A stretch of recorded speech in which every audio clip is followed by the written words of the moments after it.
사랑하는 성도 여러분, 이번 한 주간도 얼마나 힘들고 무겁고 안타까운 한 주간을 지내셨습니까? 어서섭게 하나님께서 긍휼을 베푸시도록 우리에게 치유의 은혜를 주시도록 우리 더욱 회개하고 또 주님 앞에 간절히 나아가는 그런 시간들이 되시기를 바랍니다. 기도하겠습니다.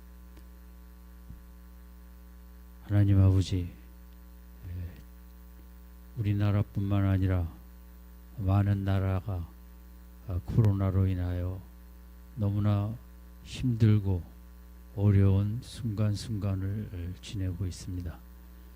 인간을, 연약한 인생들을 불쌍히 여겨주시고 긍휼히 여겨주셔서 이 질병으로부터 묶여있는 우리들의 쇠사슬을 하나님의 은총으로 어서속히 풀어 주시옵소서. 우리가 이러할 때 의지할 이는 하나님밖에 없사오니 하나님 붙잡고 우리가 잘 이겨내고 모든 세상 사람들이 건강하게 정상적인 삶을 살아갈 수 있도록 은혜를 더하여 주시옵소서. 예수님의 이름으로 기도드립니다. 아멘. 이제 고난주간도 앞으로 다가왔고 또 부활주일이 4월 둘째 주일입니다. 오늘부터 주님 마지막 주간의 모습들을 같이 생각하겠습니다. 오늘은 누가복음 18장 31절에서 34절까지 제가 교독하겠습니다. 예수께서 12 제자를 데리시고 이르시되 보라, 우리가 예루살렘으로 올라가노니 선지자들로 기록된 모든 것이 인자에게 응하리라. 인자가 이방인들에게 넘기어 희롱을 받고 능력을 받고 침뱉음을 받겠으며 저희는 채찍질하고 죽일 것이니 저는 3일 만에 살아나리라 하시되 제자들이 이것을 하나도 깨닫지 못하였으니 그 말씀이 감추었으므로 저희가 그 이르신 바를 알지 못하였더라. 오늘 설교 제목은 각본의 중요성입니다. 각본이라는 것은 영화나 드라마를 만들 때 가장 중심적인 그 스토리라고 할 수 있겠습니다. 이번에 기생충이라는 영화가 아카데미 시상에서도 각본상도 수상을 했습니다. 여러 상이 다 의미가 있겠지만 이 각본상은 또 더욱 특별한 의미를 갖고 있을 것입니다. 영화의 전체적인 이야기가 우리 이 땅을 살아가는 저희들의 공감과 또 우리의 삶에 적합한 그런 스토리로 각본한다는 것이 그 영화에 큰 시선을 끌었던 모양입니다. 또한 듣기로는 그 각본 작가가 따로 쓴 것이 아니라 봉준호 감독이 각본을 썼다는 그런 이야기도 있었습니다. 상당히 각본도 쓰고 영화도 만들고 대단히 훌륭한 것이라고 할 수 있습니다. 각본은 시나리오라는 말로도 우리가 해석할 수 있고 또 건축의 건물을 짓는 설계도라고도 생각할 수 있고 우리가 음악을 만들 때 악보가 이 각본에 해당한다 할 수 있습니다. 앞으로 한국 영화의 가장 중요한 면을 훌륭한 각본을 쓰는 작가가 나오는 것에 강조하는 분도 있습니다. 물론 배우도 연기를 잘 해야 하고 촬영도 잘 해야 되지만 결국 좋은 각본을 만들어내야만 영화도 살고 또 우리가 늘 보는 TV의 드라마도 더 건강한 문화에 기여를 하게 될 것입니다. 물론 각본은 영화와 음악, 건축의 이런 설계도와 악보에만 있는 것이 아니라 우리 인생을 살아나가는데도 각본이 중요합니다.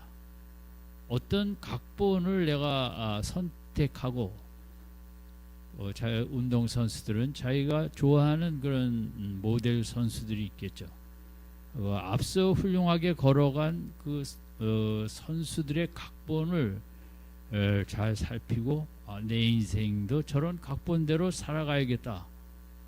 이것은 스포츠를 하는 운동선수나 또 우리 인생에 있어서도 어떤 삶을 살 것인가, 성경에 나타나는 여러 믿음의 인물에 보여준 그 영적인 귀한 각본을 나도 따라가야겠다.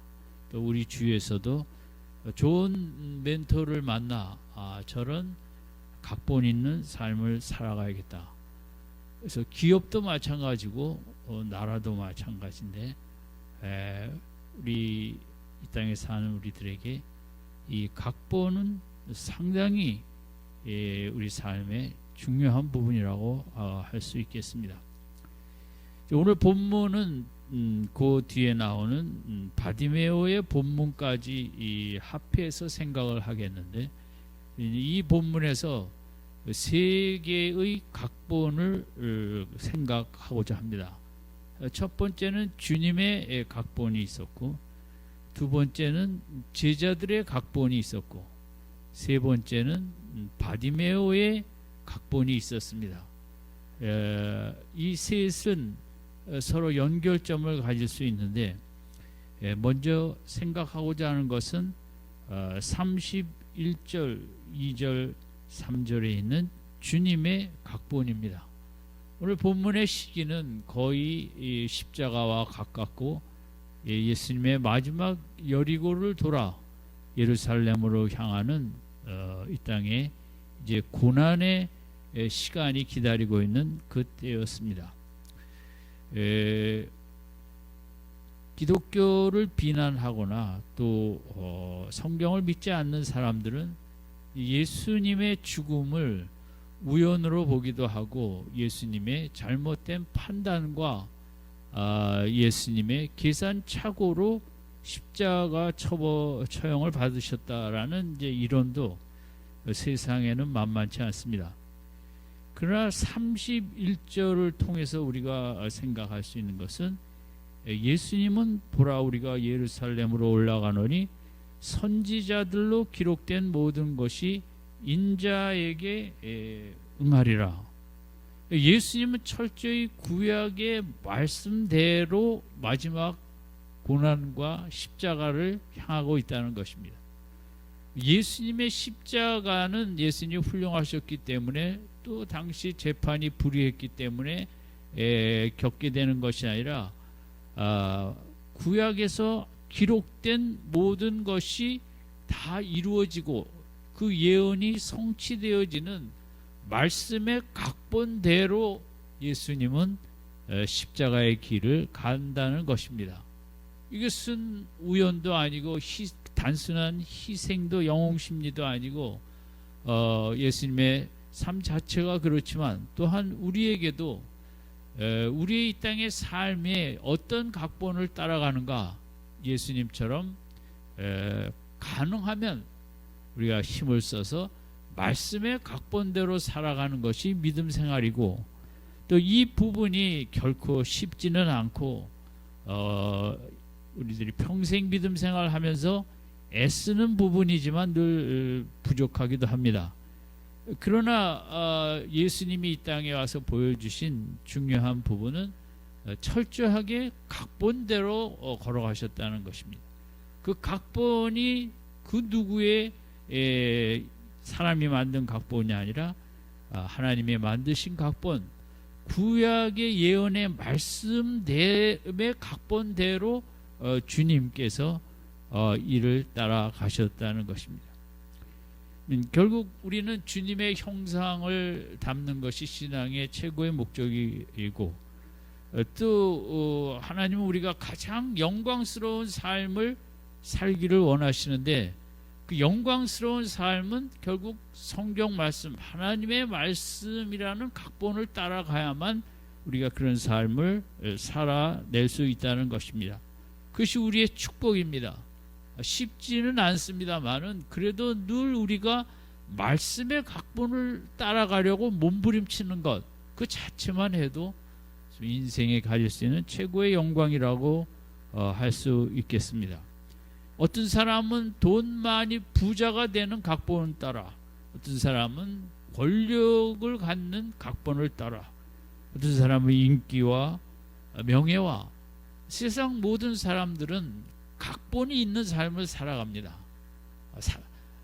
그 각본이 그런데 일시적인 것들, 쾌락적인 것들, 나만을 위한 것들, 세상의 헛된 사상, 철학, 또 문화, 이런 우리에게 어떤 각본을 선택할 것인가가 인생을 결정짓기 때문에 너무 중요한 부분입니다.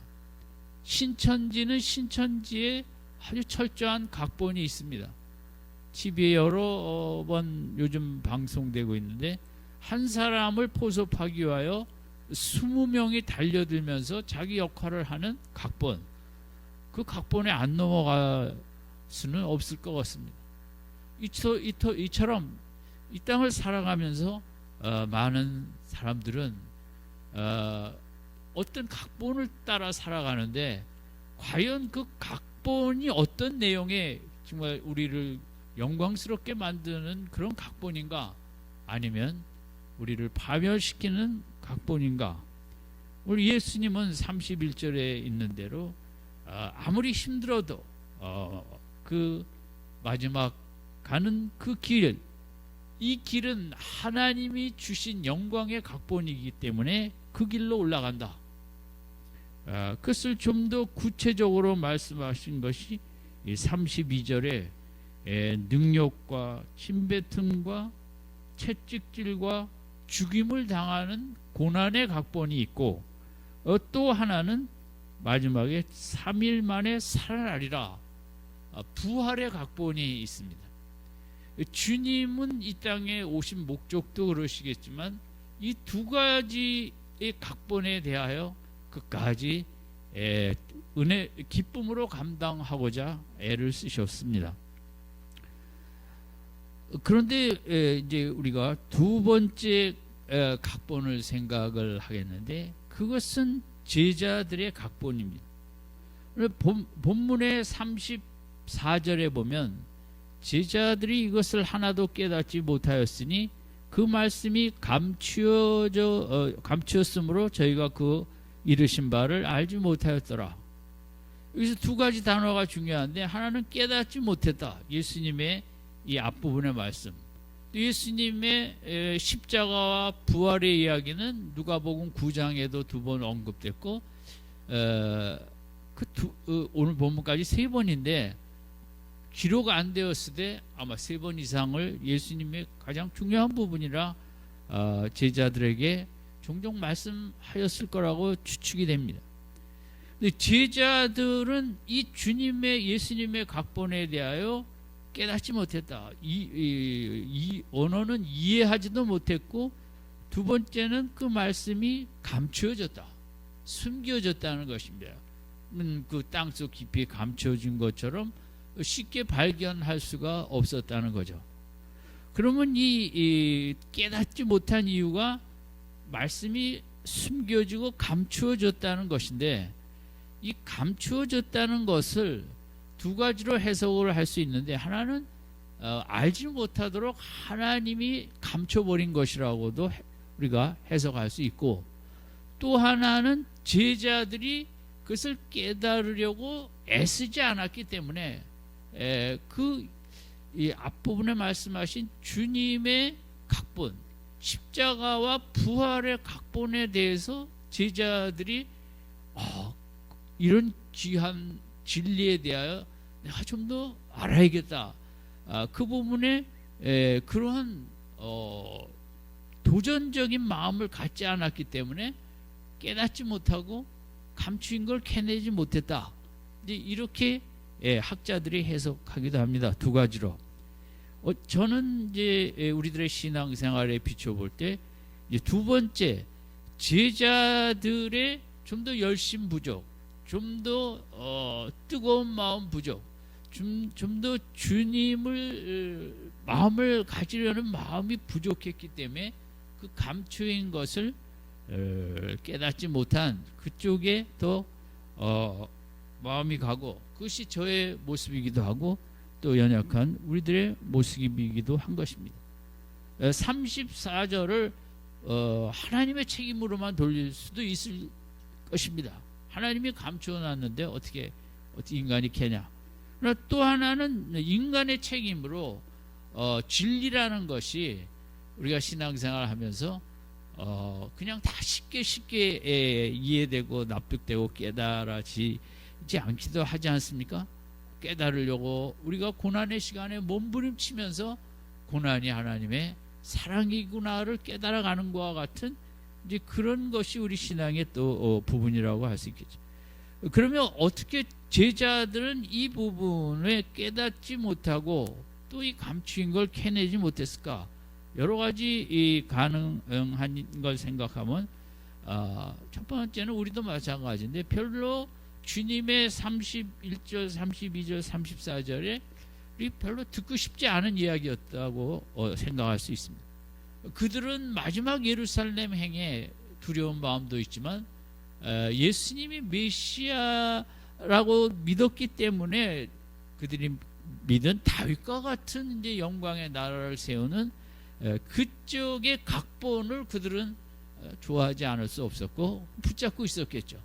그런데 예수님이 그 다윗과 같은 영광스러운 메시아 각본을 얘기하지 아니하고 자꾸 고난과 이런 각본을 얘기하니 제자들이 듣고 싶지 않았고, 우리가 이제 자꾸 깨달으려면 듣고 싶어야 되는데, 우리가 은혜를 받고 신앙이 자라려면 나타나는 표의 모습 중에 하나가 자꾸 들은 설교도 또 듣고 싶고 또 듣고 싶고 그 말씀을 듣고 싶은 마음, 이런 데서 깨달음이 오는데 이제 그런 마음이 없었던 것입니다. 내 생각과 다를 때 우리가 듣지 않습니다. 우리가 딱 생각해 놓은 것이 있는데 그것과 다르면 우리는 가정에서도 또 뭐 세상에서도 마찬가지인데, 어쨌든 이 제자들의 마음에는 워낙 3년여 함께 하면서 그들은 전혀 십자가라는 각본을 생각해 본 적도 없었고, 그들에게는 오직 영광의 각본만이 아마 가득했기 때문에 주님이 십자가의 각본을 들이밀 때 이것에 대해서 동의를 깨닫지 못했다고 할 수 있습니다. 여러분 오늘도 마찬가지인데 내가 믿음 생활하는 각본과 하나님이 원하시는 나를 향한 각본이 다를 때가 많죠. 우리는 나를 위한 각본에 많은 기도를 하기 쉽고 그것이 안 이루어질 때 섭섭하고 속상하기도 하는 거죠. 그 신앙생활은 결국 이제 내 각본을 포기하고 하나님의 각본에 맞추어가고 그렇게 가려고 애쓰는 게 신앙생활인데, 그것이 그러므로 이제 우리에게 힘이 든 부분도 있죠. 어쨌든 제자들에게서는 주님의 이 본문의 말씀이 너무 마음에 가슴이 동하지 않는, 동의하고 싶지 않은, 추워라도 그렇게 안 되었으면 했기에 그 진리에 대해서 좀 더 알아보려는 마음이 부족하기도 했던 것입니다. 그럴 가능성이 0.001%가 있어도 안 되는 것이죠. 그들의 각본에는. 또한 그 이유 중에 이렇게도 생각할 수 있는데, 그 누가복음 오늘 읽은 18장 28절에도 보면 이제 주님과 나누는 말씀에 베드로가 여짜오되 보옵소서 우리가 우리의 것을 다 버리고 주를 쫓았나이다. 그들은 대단한 헌신을 했거든요. 사실은 대단한 헌신을 했기 때문에 그냥 주님과 함께하는 자체가 모든 신앙생활이라고 생각할 수도 했던 것이 꽂기도 합니다. 우리도 그렇죠.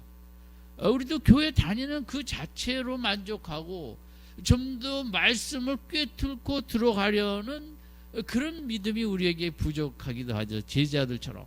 그리고 과거에 내가 이런 헌신을 했는데 과거 헌신에 근거를 해서 오늘의 신앙의 열심과 열정이 부족한 모습은 우리가 쉽게 볼 수 있는 모습이기도 합니다. 그들은 그저 주님 곁에 늘 같이 다니기만 하면 된다. 그러면 누가 봐도 주님의 제자이고 주님을 사랑하니까 저렇게 늘 함께 다니겠지. 주님의 말씀 속으로 그 말씀이 이해가 안 되고 새롭고 내가 원하는 게 아닐 때라도 말씀을 속으로 꿰뚫고 들어가려 하기보다는 그냥 동행하고 함께 나누고 그런 면이 아마 오늘 34절을 갖고 오지 않았나 생각합니다. 말씀을 판다는 것은 땅 파기와 비슷하게 힘이 듭니다.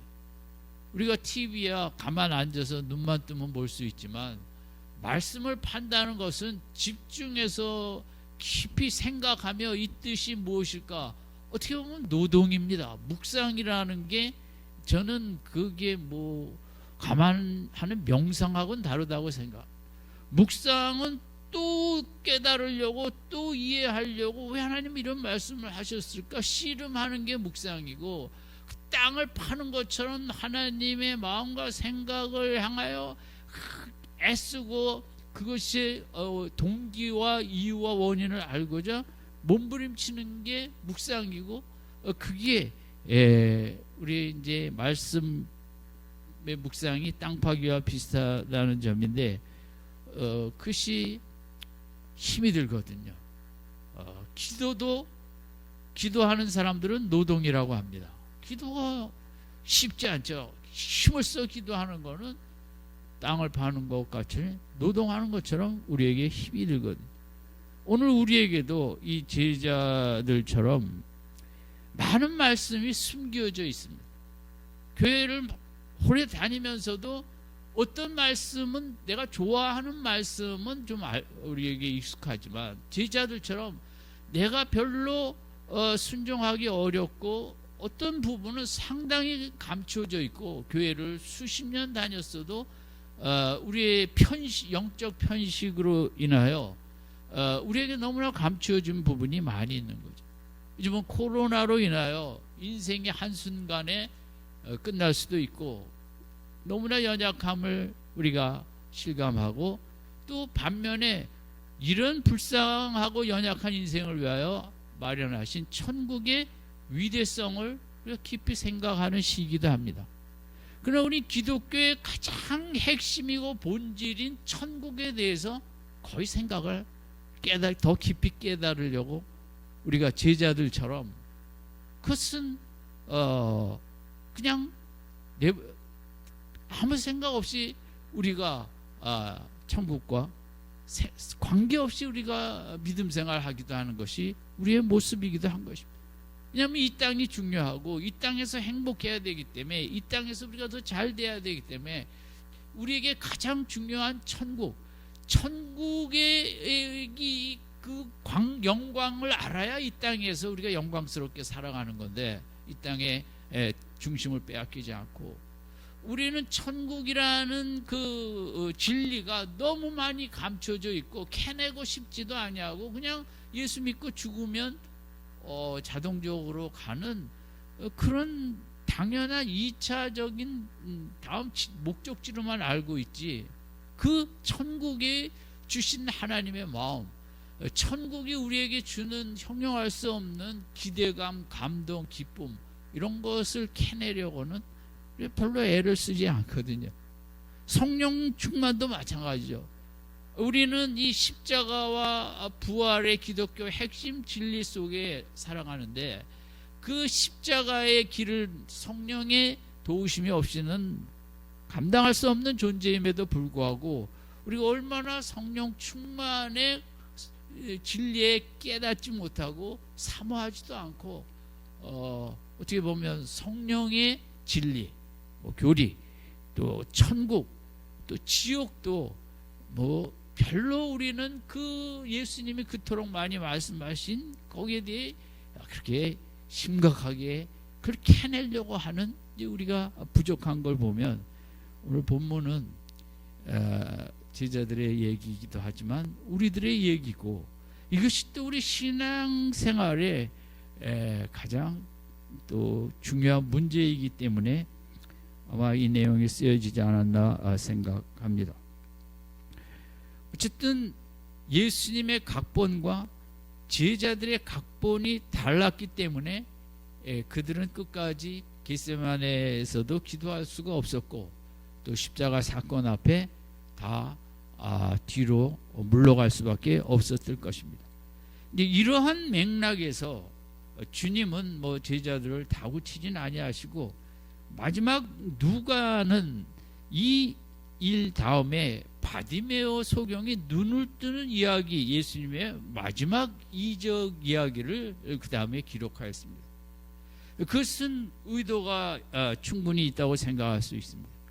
이런 제자들의 어떻게 보면 본질에 깊이 들어가지 못하는, 말씀을 파고 들어가지 못하는, 예수님이 메시아라면 그의 모든 그런 계획과 모든 각본에 대하여 전적으로 믿고 함께하고 신뢰하고 가지 못하는 제자들의 이 모습을 바디메오와 대비했다고도 볼 수 있죠. 바디메오는 눈으로 주님을 본 적도 없고 예수님과 대화해 본 적도 없는, 남들한테 들은 것밖에 없습니다. 많은 얘기를 들었겠습니까? 누가? 그저 예수님의 그런 병 고치는 능력, 또 말씀도 좀 전해 들었겠지만, 그러나 바디메오는 3년 동안 내내 함께한 제자들과 달리 한 번도 대화와 함께한 시간도 없었지만, 그는 예수 그리스도님이 다윗의 자손이라는 건 메시아의 타이틀인데, 호칭인데, 어쨌든 거기에 대해서 2번씩이나 다윗의 자손 예수여 나를 불쌍히 여겨달라고 강력하게 간구하였던 것은 이 제자들의 믿음과 바디메오의 믿음에 대비를 하는 모습이라고도 볼 수 있죠. 그는 예수의 얘기를 듣고 아마 간절히 움직일 수는 없지만 만날 수 있기를 나를 기도하였을 것입니다. 그리고 앞을 못 보기 때문에 귀가 밝아 늘 예수님이 지나갈 때 어떤 소리로 지나갈지는 모르지만, 그러나 사람이 많이 지나갈까, 아니 몇 명이 지나갈까, 나름대로 예수님은 만나야겠는데 그 지나가는 것을 내가 어떻게 포착할 수 있을까, 나름대로 생각과 기도를 하였을 것입니다. 어느 날 무리가 다가오는 소리가 평소와는 달랐기 때문에 36절, 무리의 진함을 듣고 이 무리의 이 소리는 좀 이상하다 해서 물어서 그것이 예수님이 지나는 소리라는 걸 알자 그는 38절에 주저없이 외쳤다고 하였습니다.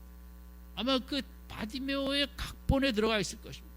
내가 예수라는 분이 이 거리로 지나갈 때 내가 할 일은 무엇인가? 소리를 지르는 것이다. 그래서 뭐 소리 지르는 연습을 했는지는 모르지만 어쨌든 이 외쳐라는 말은 상당히 이제 큰 소리로 외친 것입니다. 그러나 세상은 이상하게 예수님을 사랑하는 사람들은 그 예수님에게 불쌍히 여겨달라는 소경을 꾸짖어서 소리를 내지 말라고 했지만 39절에 이번에는 더욱 심히 소리를 질렀다. 이제 그 원어 자체가 38절의 외쳐와 39절의 소리 질러는 다른 단어인데 39절은 비명소리 같은 소리라고 이렇게 얘기를 합니다. 그러니까 각본대로 안 되는 것도 아마 계산을 했든지 바디메오는 비명에 가까운 소리로 나사렛 예수를 다윗의 자손 후손이여라고 부르기 시작한 것입니다. 사실 37절에만 해도 사람들은 나사렛 예수라 그랬습니다. 이건 별로 존경하는 호칭이 아니죠. 나사렛은 가장 당시 유대 사회에서 뒤처진 마을이라 나사렛은 어떤 뭐 사람도 몇 명 없고 나사렛 예수라는 것은 예수님을 좀 비하하는 타이틀이라고 볼 수 있습니다. 그러나 바디메오는 다윗의 자손으로 그는 메시아라는 믿음을 갖고 이렇게 예수님을 불렀던 것이죠. 그것은 제자들도 마찬가지죠. 제자들의 대비는 이럴 때 그 예수님의 고난과 부활에 대한 얘기를 들었을 때 자꾸 캐물었어야죠. 예수, 이게 무슨 뜻입니까? 도대체 구약에서 말씀대로라는데 어디에 기록되어 있습니까? 하면서 그런 이 예수님을 메시아로 믿었다면 더 파고 들어가려고 했어야겠죠. 그래서 예수님이 40절에 멈춰서서 데려오라고 하여 41절에 뭘 주기를 원하느냐고 직접 물은 것은 예수님이 바디메오의 믿음을 많은 사람 앞에 드러내고 특히 제자들도 이런 믿음으로 정말 나를 간절히 찾는 진리의 말씀에도 눈을 뜨기 위해서 떠야 되지 않습니까? 제자들이 그러기 위해서 이렇게 나에게 더 매달리고 나를 사모하고 비명소리를 내며 달려오는 이런 믿음으로 우리가 진리를 나의 각본을 십자가 부활의 각본을 좀 더 알고 믿어야 되길 원하는 이제 그런 대비가 있다고도 볼 수가 있겠죠. 그래서 바디메오의 믿음을 많은 사람 앞에 네가 정말 이 바디메오가 나사렛 예수가 아닌 다윗의 자손을 향한 그 확실한 믿음을 선포하는 걸 보여주기를 원했던 것입니다. 그래서 42절에도 네 믿음이 이런 그 믿음이 널 구원하였다. 보는 것과 영혼의 구원을 동시에 받은 거죠. 어쨌든 이 바디메오의 각본이 이제 오늘 우리들이 따라가야 될 각본이죠. 또 누가복음 18장을 전체적으로 볼 때 예수님의 마지막 이제 그에서 예루살렘 올라가기 전에 18장이 이런 사건들의 주 테마는 어떤 이런 간절함이라고 할 수 있습니다. 깨닫기 위하여 진리를 체험하기 위하여 예수를 더 체험하기 위하여 시시하게 나가서는 안 되고 더 간절하게 매어 달려야 된다.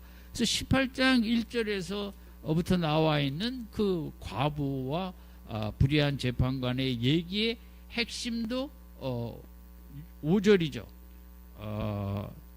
5절에도 나와 있고 7절에 그렇게 과부처럼 나아갈 때 7절 하물며 하나님께서 그 밤낮 부르짖는 택하신 자들의 원한을 풀어주시지 않겠느냐.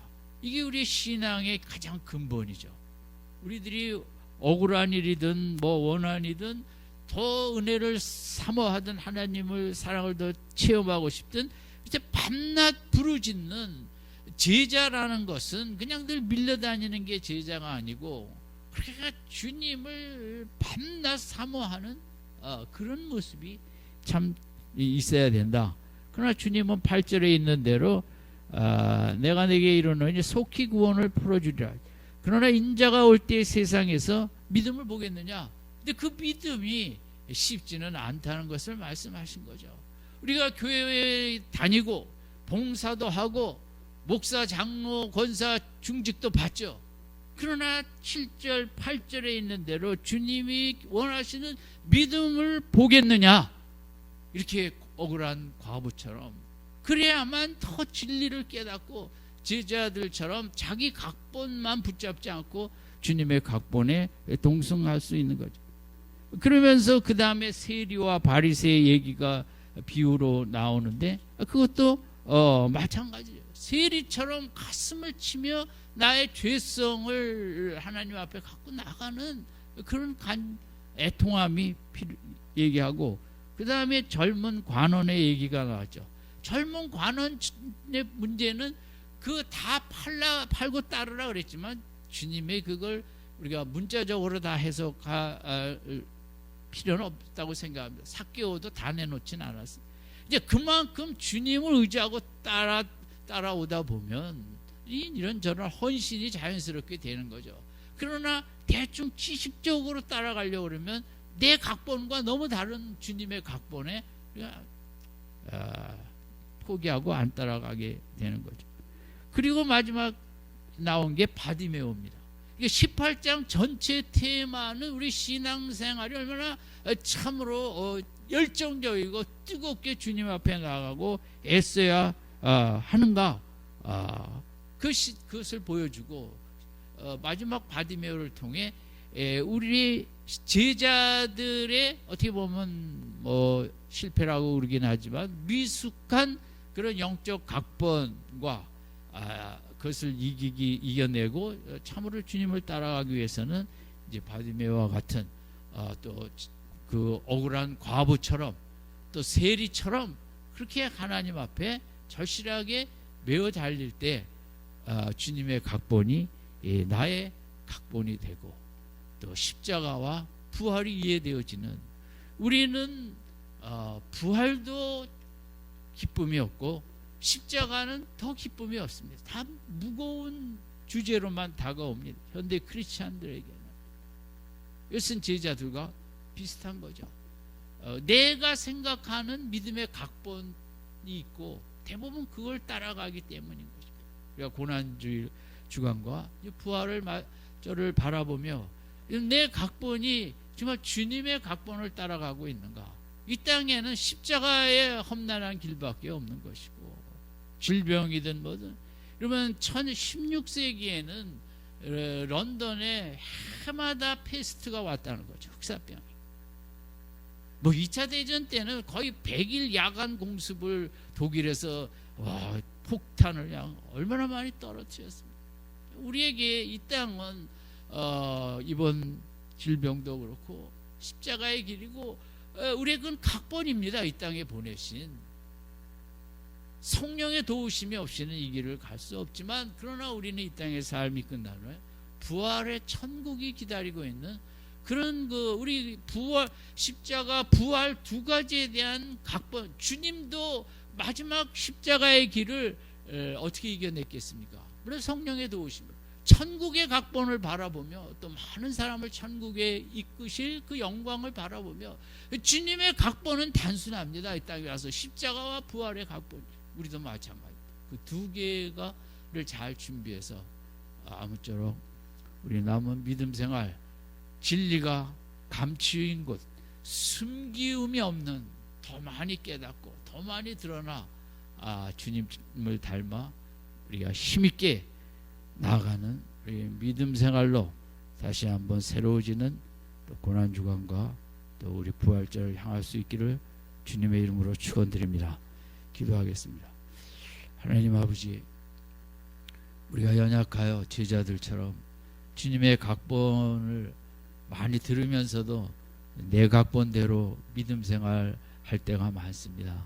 불쌍히 여겨주시고 18장의 바디메오를 비롯하여 억울한 과부처럼 세리처럼 가슴을 치며 정말 밤낮 주님 앞에 그 귀한 십자가와 부활의 진리를 더 깨닫고 더 밝히 드러나기를 원하여 힘쓰고 애쓰고 몸부림치며 주님만 의지하고 꽉 붙잡고 나가는 복된 믿음 생활하도록 축복하여 주시옵소서. 예수님의 이름으로 기도드립니다. 아멘.